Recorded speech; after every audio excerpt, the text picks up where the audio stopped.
but baby, the Edmonton Oilers are on the board this season in 2024-2025. And it was in dramatic fashion, an overtime winner on a breakaway by Connor McDavid, not tapped in.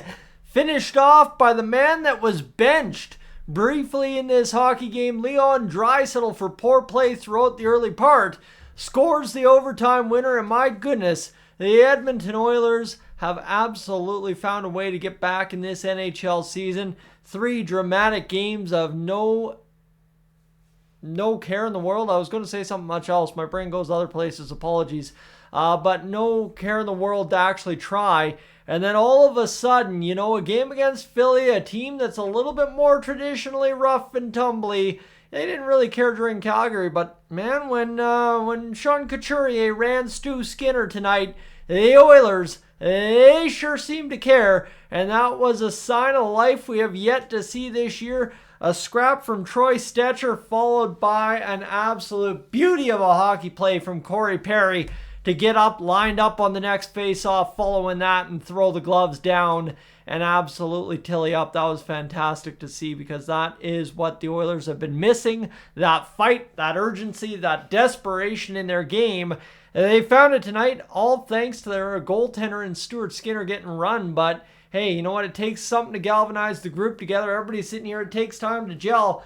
Well, hopefully this is exactly what the Edmonton Oilers needed, because it was beautiful to watch this victory in overtime for the Oilers tonight. A 4-3 final in which the Oilers fight back from a 2-0 deficit early on Matvei Michkov's first 2 NHL goals. And they fight the referees, as they have a couple of times this year already. They fight what was just a lack of discipline. They fight stupidity on their own part, obviously leading to the benching of Leon Draisaitl tonight. And then they fight through a Philly team that was destined to grit this game out under head coach John Tortorella and steal a win at home to absolutely stave off what would have been an embarrassing, detrimental, unacceptable, ruthless start to the year after promising a better start. So, you know what? We are glad to be where we are tonight. A victory over top of the Philadelphia Flyers.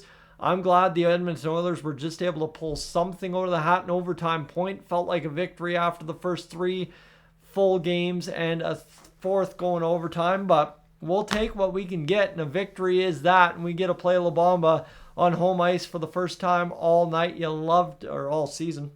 I don't even know what year it is. It's great, right? It's obviously great. And for the Oilers right now, I think you look at the 2 fights from Stecher and Perry. You look at just the guys getting in there, throwing the body some tonight, right? There was actually some noticeable hits from the Oilers.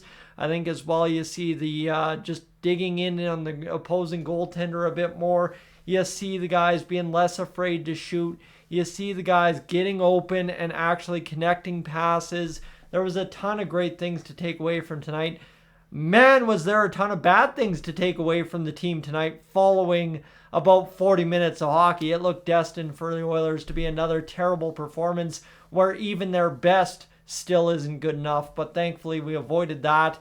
And what can be said, right? Stuart Skinner didn't have a perfect night by any means, but my goodness, was he there to bail the Oilers out when they needed it. And unfortunately, Harrison's the one that isn't able to bail his team out on a complete clear breakaway from the center ice line for Connor McDavid from the overtime frame. So, yeah, it's nuts to think the Oilers pulled this one off. Again, I've wanted to make a comment about gray hair this year following that Stanley Cup Finals game, but it's games like this. It's games like the Stanley Cup Finals where the Oilers just, they start multiplying, right? They grow in faster than, you can even sneeze some videos that I've got more gray hair. So at some point we're going to get a live stream out here on the channel, but guy's not going to be able to handle himself much if that's how the Oilers want to play hockey, is lose 3 and then win 1 in absolute epic fashion in overtime. So it is also past 11 as I'm recording this, but Leon Draisaitl, I think the big thing here is there was a message sent both by the team and to the team tonight. to the team in the benching of Leon Draisaitl for a couple of shifts, and then of course by the team standing up for goaltender Stuart Skinner after Sean Couturier ran him over. There's a lot of storylines to take away from tonight. And I mean, Draisaitl obviously had to fall on it for a stupid play. Thankfully, the coach makes him do it, and the Oilers ultimately get rewarded, in which Draisaitl scores the overtime winner. Imagine if we would have benched McDavid or Draisaitl sometime earlier this season, or you bench them at any point any other year, and the response you could get if you get an overtime win like you did tonight against the Philadelphia Flyers in a game that, man oh man, after 40 the Oilers were destined to lose because they just didn't want to dig in as much as the Philadelphia Flyers had. Friends, that's all I got for thoughts for you tonight. I don't want to waste too much of your time on an evening, and obviously if you're watching in the morning you already know what you've formed your opinion. But thanks for being aboard tonight. I am up on out of here.